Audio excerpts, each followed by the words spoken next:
EEF's online problem-solving network is a web message board where manufacturers can pose questions to each other and get answers from experts and their peers.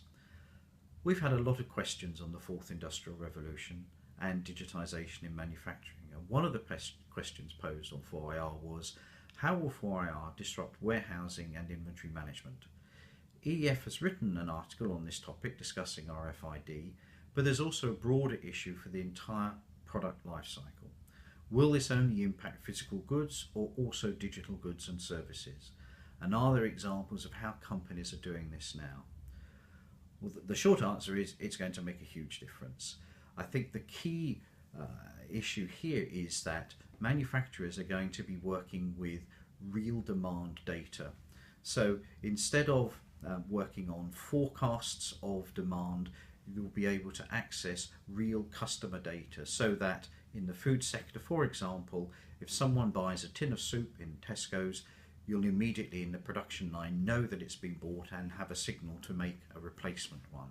In taking out the need for the whole process of forecasting what demand will be this week, next week, and so on and so forth, and having a huge impact on inventory.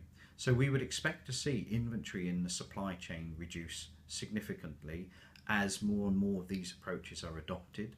We're already seeing in the automotive sector, for example, where tier 1 suppliers are communicating with tier 2 suppliers, automatically ordering complete replacement components. So we have one member, for example, who's making body panels. Their robotic cell automatically orders replacement components from the sub-supplier as soon as they've consumed those existing components. That sort of thing's happening now, and it's just going to extend so that increasingly demand along the supply chain will be much more automatic, and therefore will strip out a whole level of inventory, and therefore will be a good thing for companies. It will improve working capital and improve cash position. Of course, the same is going to apply to services.